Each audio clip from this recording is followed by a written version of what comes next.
Welcome to a new installation video from your friends at MTX Audio. Today we're going to walk you through how to install one of our brand new Polaris RZR kits. So stay tuned and we'll get you through it.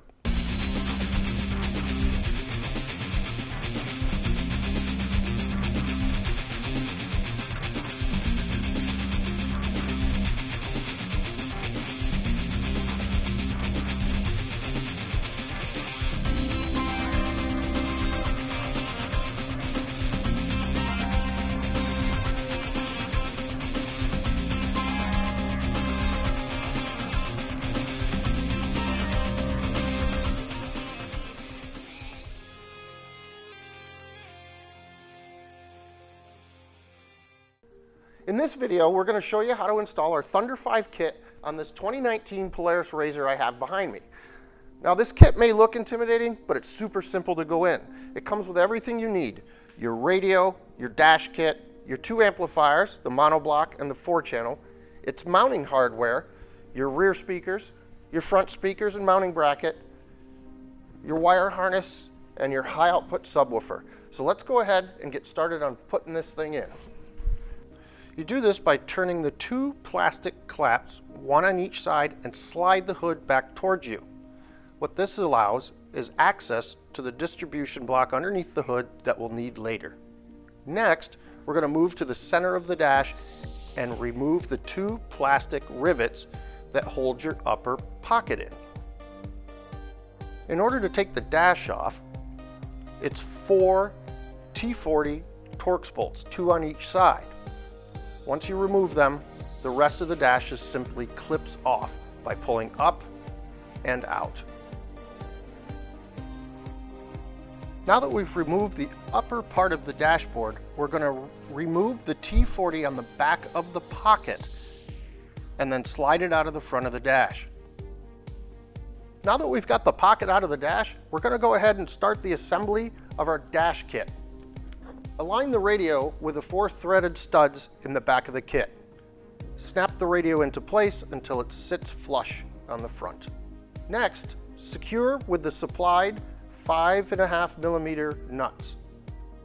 Once the radio is secured, we're going to go ahead and slide on our speed clips, which are going to lock the kit into the dash.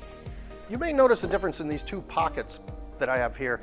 This is out of the 2019 and newer Polaris RZR, and this is out of the 18 and older. Now, to make this kit work the best and be seamless in this install, we suggest you pick up one of these 18 and older pockets, either from your local Polaris dealer or online. Now that we got the kit and radio assembled, we're going to go ahead and prep our pocket for installation. Now, I went ahead and took the speed clip and the LED holder off our 2019 pocket and installed it here on this 2018 pocket. Now, the next step is we get to drill a hole. We like to drill a 1 3/4 inch hole to allow for all our wirings and the plug to come through with ease. The next step we're going to have to do is remove the bottom portion of our dash. In order to do that, we're going to need to first remove the T-handle, the 2 T40 screws at the top of the dashboard,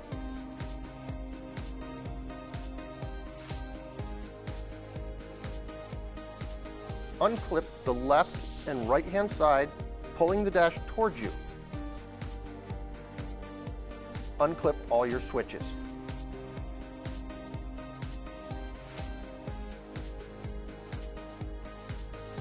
Remove it from the vehicle.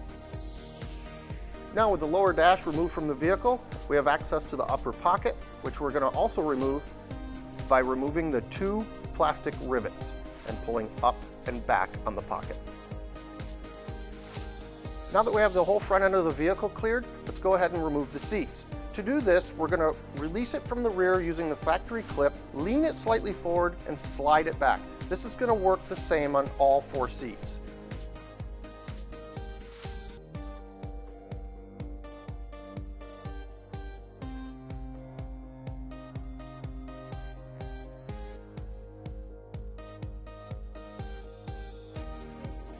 Now that the seats are removed, we have easy access to the center console. We're going to remove the 5 T40 screws, 3 in the front section of the center console, 2 in the rear, and the rest of the plastic clips.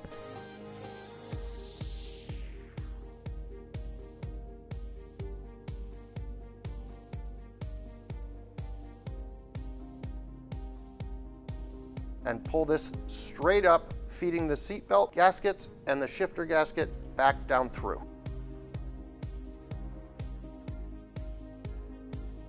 For the rear part of the center console, you'll need to remove 2 T40 Torx and 4 plastic rivet clips.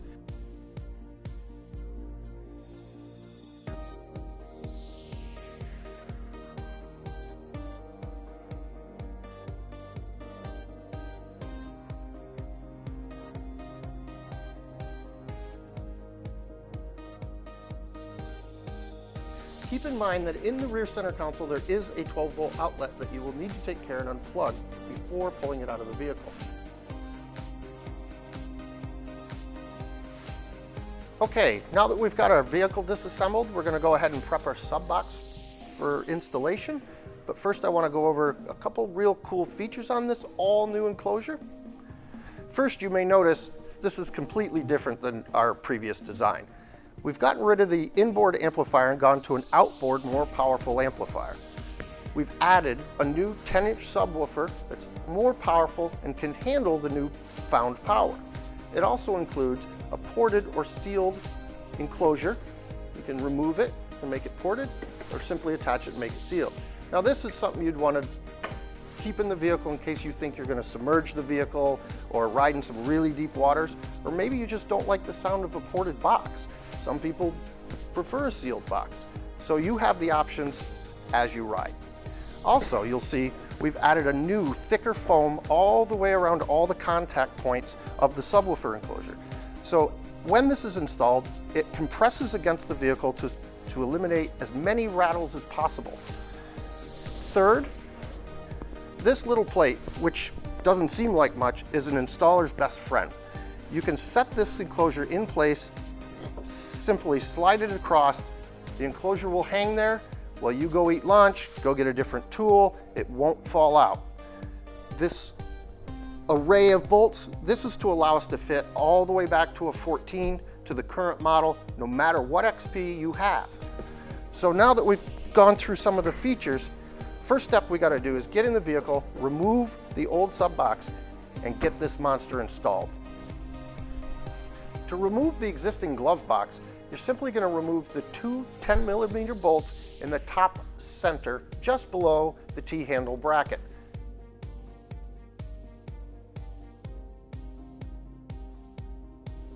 Once the bolts are removed, simply pull it towards you.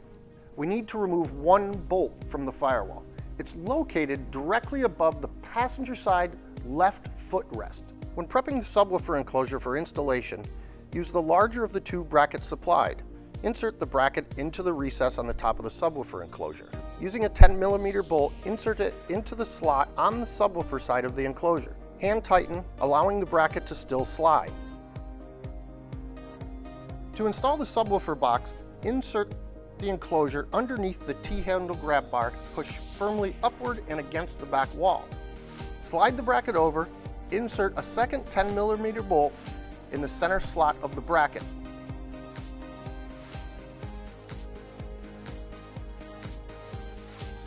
Install the 4 remaining 10mm bolts into the inserts in the enclosure. Only hand tighten at this point.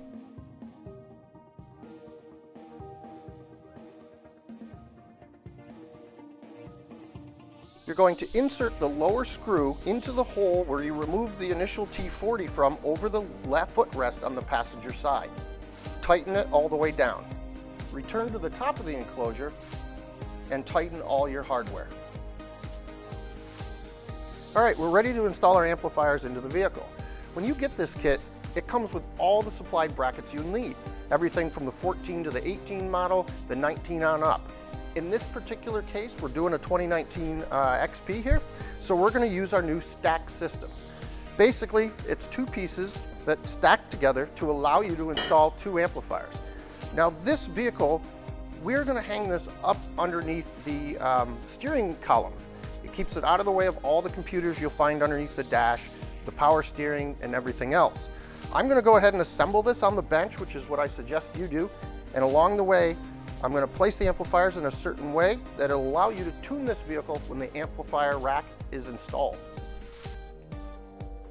Using the bottom plate of the amplifier mount, the one with a hole in it, mount your 600.1 subwoofer amplifier with the gains at the flat side of the amplifier bracket. Install your 4 screws. Make sure to leave them loose so that you can center all the existing holes on the amplifier. Now that you have all 4 screws in, tighten down and install your top plate.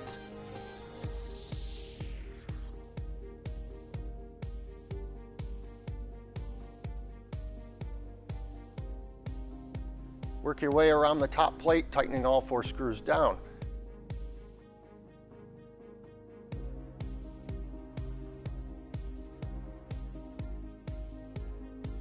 Again, line your 4-channel amp up with the gains to the outside, the same as the 600.1. This will allow you access to the gains once the amplifier rack is installed into the vehicle.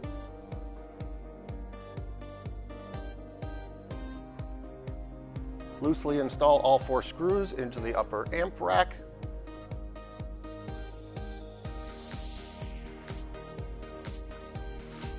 Tighten down once all 4 screws are in.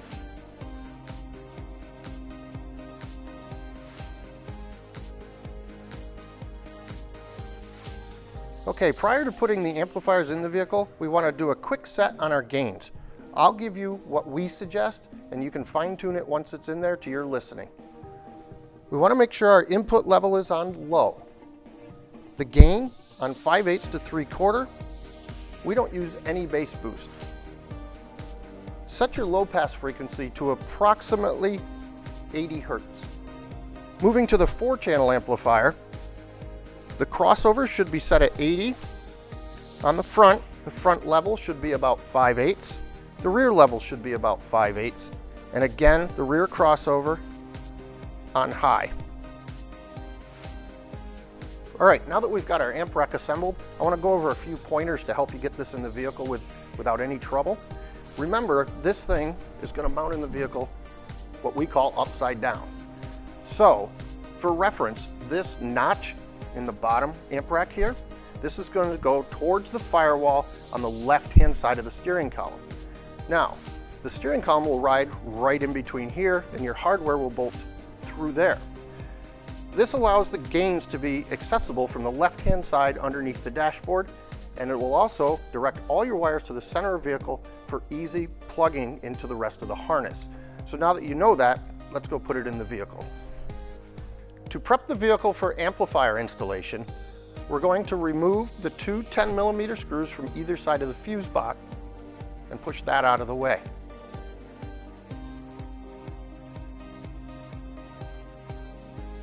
We're also going to remove the power steering cover, which is 2 T25 Torx. To make it easier on us, we like to unplug the instrument cluster and push all the wiring away. With the amp rack in hand, you're going to want to slide it wires end up between the power steering and the fuse block bracket, remembering to keep the notch towards the left front of the vehicle. The upright tabs on the amplifier bracket will slide on either side of the steering column and lock into place. Once you have it locked into place, you're going to want to install your 2 long 10mm bolts through the corresponding holes.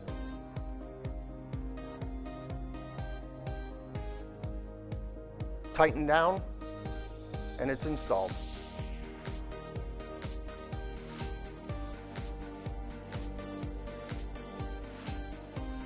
Once you have your bolts tightened, go ahead and reinstall the fuse block.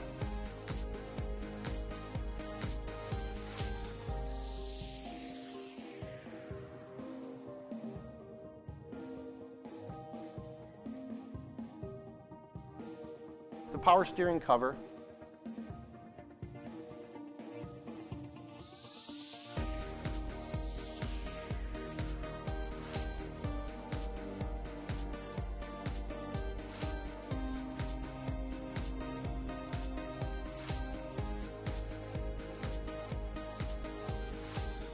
And return all your wiring to the instrument cluster. Now that that's done, we can move on to the next step. With the subwoofer enclosure and the amp rack installed, we're going to go ahead and reinstall the bottom of our dash and go ahead and connect all our switches as well.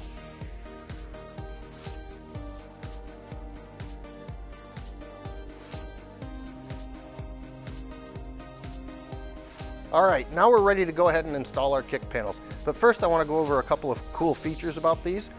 These are rotationally molded sealed enclosures. You're never going to have to remove the speaker, so that limits the chance of water ever getting in these. The way we get around this is we're going to simply mount a mounting bracket in the vehicle using 3 screws that are already in your vehicle, and this kick panel is going to lock in with 1 bolt at the top. Let's get in the vehicle and I'll show you how this is done. It's super easy. To start the installation, we're going to remove 2 T40 Torx bolts and 1 13mm body bolt.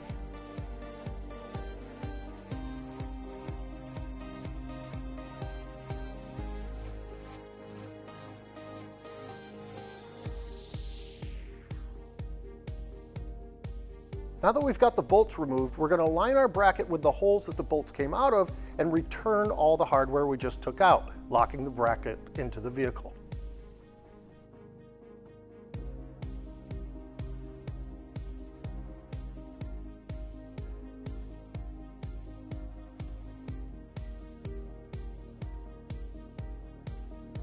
On the bottom of the speaker pod, you'll notice 2 slots that line up with the slots on the bracket. You're going to set that in place and lean it back towards the vehicle, putting your top bolt in to secure it.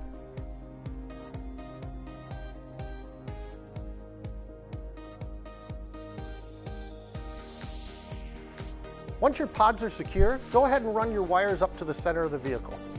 Now that we've got one pod installed, go ahead and repeat the process on the other side. Now it's time to run our main power wire. But since this kit also has rear cans, we're going to go ahead and run the speaker wire harness at the same time. Now we tend to start at the battery and run forward. You can do it either way, but let's go ahead and get these in the car. You're going to run your speaker wire and power wire from the battery all the way up through the tunnel, making sure to stay away from any moving parts.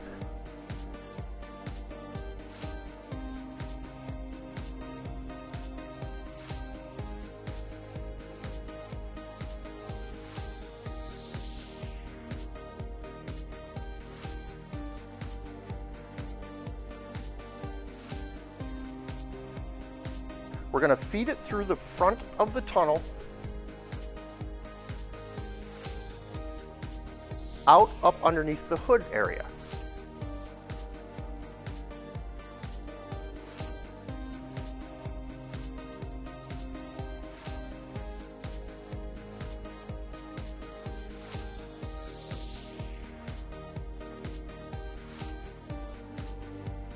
We need to feed the wires in under the dash, and to do that we find it easiest to pop the grommet out and feed our plug and our power wire through it, and then reinsert the grommet, putting all our wires on the inside of the vehicle.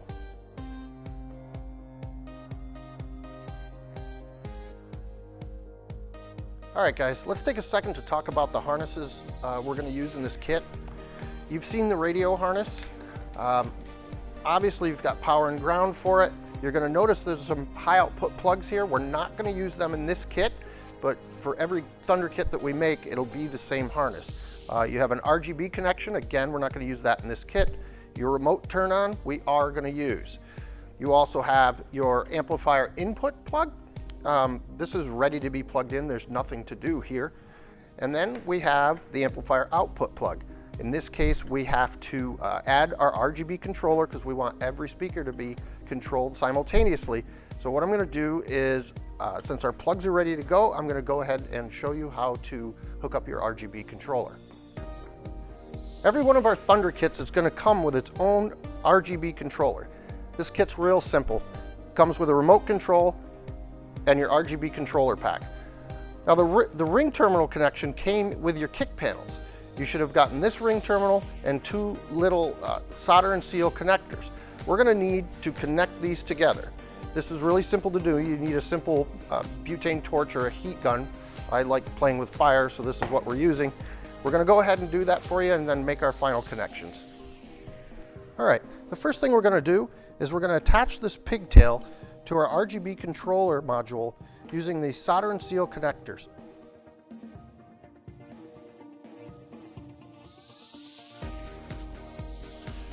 All right, now that we've got our connections made and checked, we're going to go ahead and connect this to the amplifier's output plug. you'll notice there's a 4-pin that's going to match up with the 4-pin on the RGB controller. Just go ahead and snap that together, like so, and you're good to go. All right, now that we've got our RGB connected and all our harnesses ready to go, let's go ahead and get these in the vehicle. The first thing we want to do is run the 2 sets of ring terminals through the grommet from the inside out underneath the hood.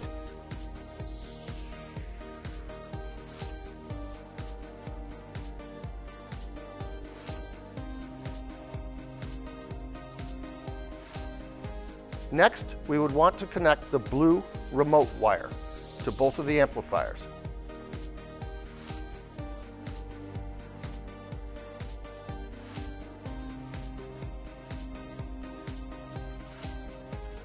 Following that, we can go ahead and connect the power and ground that we ran up earlier to both amplifiers.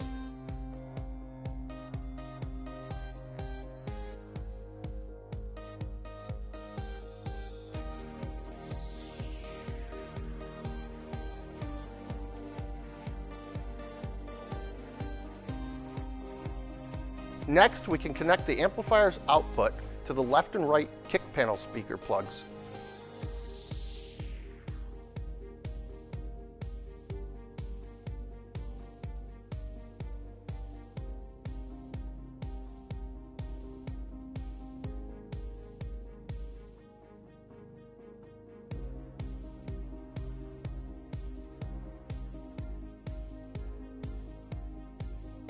Next, we can go ahead and plug the subwoofer amplifier's plug into the subwoofer box. We will connect the input harness to the subwoofer amplifier and 4-channel amplifier.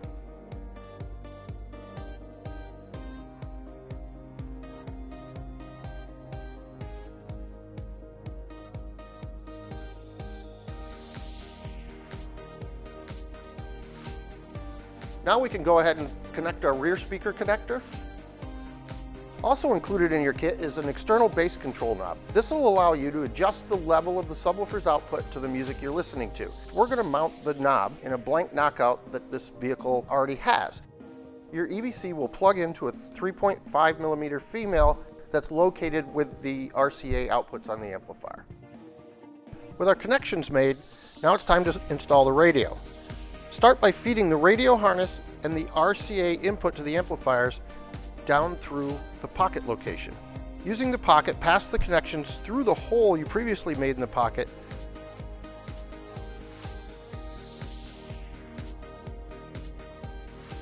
and seat the pocket into the dash. After we snap the pocket in, we're going to go ahead and reattach the rear brace bolt. Next, we're going to connect the harness and the RCAs to the back of the radio.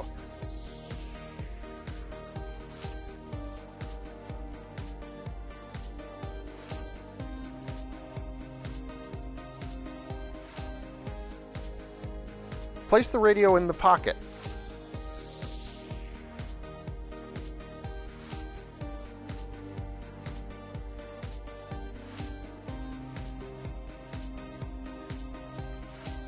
Go ahead and secure the radio with the supplied bolts.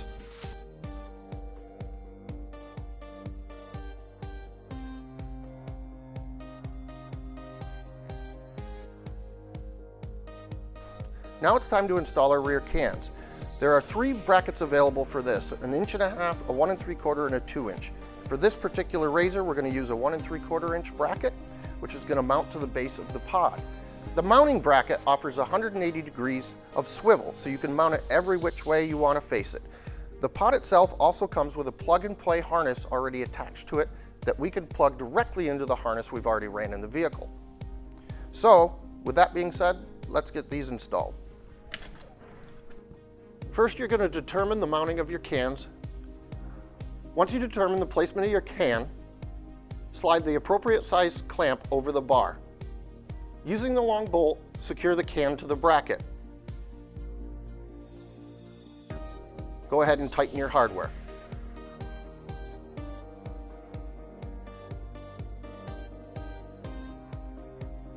Run your wires down the tube, securing with zip ties as you go.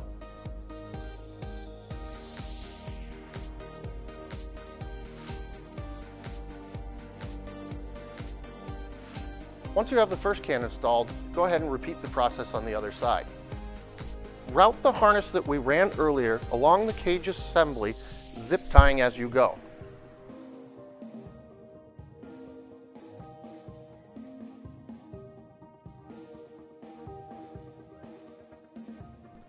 Plug your two connectors together and secure the remaining wire.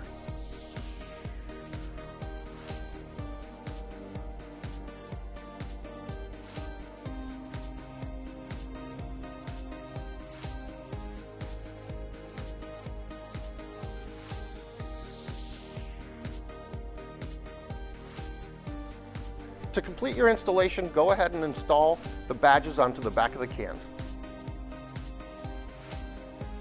Now we're going to move to the outside of the vehicle and connect our ring terminals. Now in this instance, we have a red and a yellow which will go to the ignition and a black which will go to the ground.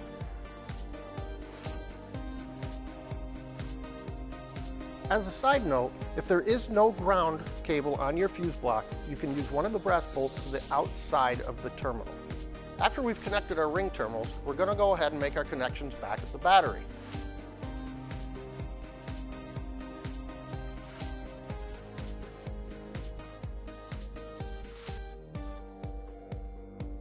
After we're done securing all our connections, we're going to insert a fuse and go ahead and test our system.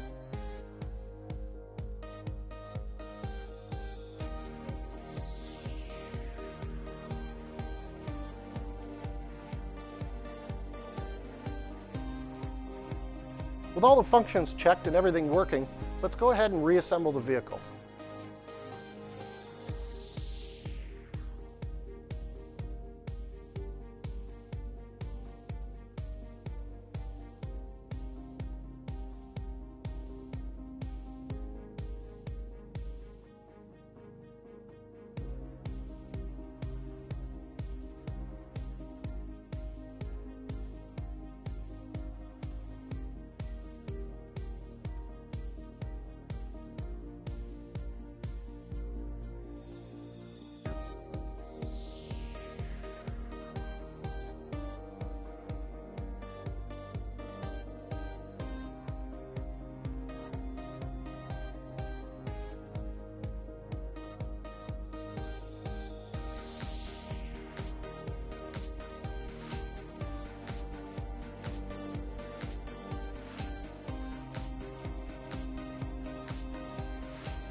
All right guys, as you can see, we've got our THUNDER5 kit installed on this machine behind me.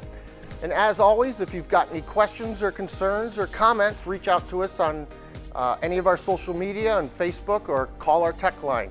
Now let's go out and rock some trails.